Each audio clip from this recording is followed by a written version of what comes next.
What's up, everybody? I'm Chef Matty B, and we are back at TA Appliances and Barbecues here in Kitchener. Spring has sprung, the sun's out, the weather's getting nicer, which means it's time for a nice summery recipe. This one's gonna be super simple and very healthy and a great way to kick off the nice weather. So let's get to it. This recipe is one of my favorites as the weather gets nicer, and that's a quinoa salad. I love this, and there's so many different options that you can do with it. But today, for a nice pop of color, we're gonna be doing it with beets, get that nice vibrant red going. And then to complement that, we're gonna be doing some shallots, a little bit of fennel, some feta, and some micro arugula. We're gonna dress that with a little maple cider vinaigrette. It's gonna be delicious and pairs great with sandwiches, or even just roast off a chicken breast and have it as a side with that. But the first thing we need to do is to get our quinoa cooked. To cook the quinoa for this salad, I use the KitchenAid Grains and Rice cooker.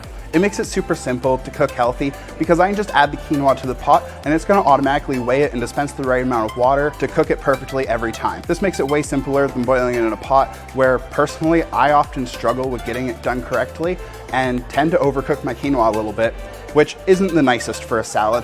But this way, it's perfect every time. Once the quinoa finished cooking, I just spread it out on a sheet pan lined with parchment paper, threw it in the fridge so that it could cool down, getting it ready to make into our salad.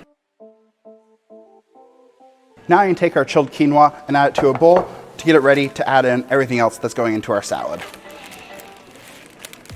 To our quinoa, I'm gonna add some feta to that. I'm gonna dice it up. You can crumble it if you like, but I like my feta to be a little bit chunkier. So I'm just gonna do a smaller dice, and then I will break it up just a little bit with my hands as I add it. And then to that, I'm also gonna very thinly slice some shallots. The shallots that I was able to find right now are really tiny, so I'm gonna be adding 3 of them. However, if you can find larger shallots, then generally just 1 is good for a salad. And I just try and break up the shallot rings as I add them. That way you don't get a big bite of shallot, and you just kind of get these little wisps throughout the salad. And then next up, I'm gonna add some fennel to this. I like taking off the top, cutting kind of on an angle to give you a point, but I like to save the tops of this because fennel, one of my favorite fun facts about fennel is it's the only vegetable that's an herb, a spice, and a vegetable all in the same plant. Meaning that we can use these little fennel fronds on top as a little bit of extra flavor in our salad and a nice little pop of green. So I'm just gonna take some of those off to the side too, and I'll cut those up as well. And that's just gonna add some really great flavor. So for the fennel fronds, I'm just gonna quickly run my knife through them. I'm not cutting them up too fine because I do still want them to be a little bit visible in the salad, but we don't want them to be those big clusters like they came off of the fennel bulb. And then for the bulb itself, you can just cut it by hand, but I prefer using a Japanese mandolin like this so I can get like really nice fine shave on it. And then that can go into our quinoa salad as well. And already we have some really great smells going on here. This is gonna be a delicious salad, very summery and very bright. But the final thing that we need to add before the dressing is the beets. To cook the beets, I actually use the KitchenAid Grains and Rice cooker as well, because not only is it great for cooking different rice, grains, and beans, it's also perfect to use as a steamer. It comes with an included steamer basket that I can just load my cut up beets into and then set it to steam for about half an hour to get those beets nice and tender. Again, it's super simple and it's all in one appliance, making it even easier to eat healthy. And with our beets cooked and cooled, I can add those to the salad as well. And there's tons of flexibility when you're making this salad with what you add to it. If you're not the biggest fan of beets, you can try swapping it out for something like an apple, would also be great in this salad. You could also try switching it up entirely and doing something like a cucumber, tomato, and fennel salad, or do more of a Greek inspired with that feta and adding olives and tomato, maybe some cucumber and a little bit of oregano to really get those Greek flavors going. Really, when it comes to quinoa salads, the options are limitless.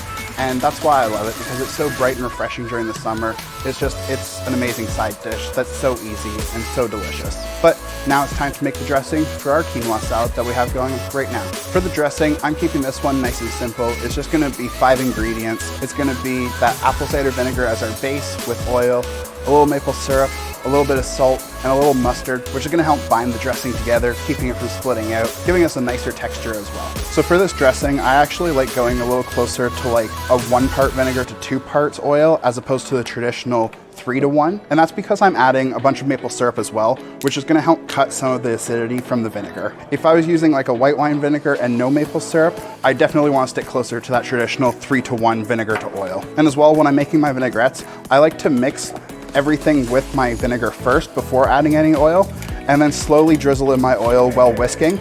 Again, that's just to help everything emulsify, giving me a better consistency. And that's looking great, so we'll give it a taste, see if it needs a little extra salt or if it needs anything else added to it before we add it to our quinoa. And now it's time to dress our quinoa salad. and add in that micro arugula right at the end. We don't want to add that too early because we don't want it getting wilty, and we want to keep it nice and light, giving a little bit of airiness to our salad as well.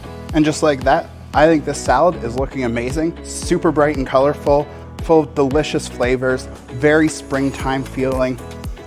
It's gonna be delicious. Now, this would pair perfectly with a sandwich or a wrap, or even just grill up a chicken breast or a steak and have that with the salad. But today, I'm just doing it simply by itself, just to show you guys the salad recipe, because it's honestly delicious even on its own. You can see all those chunks of cheese, all the pieces of beets in there, the shaved fennel, the shaved shallot, plus that nice pop of green from the arugula is just a really nice touch. This is looking fantastic, so I think it's time to dig in and see how it tastes.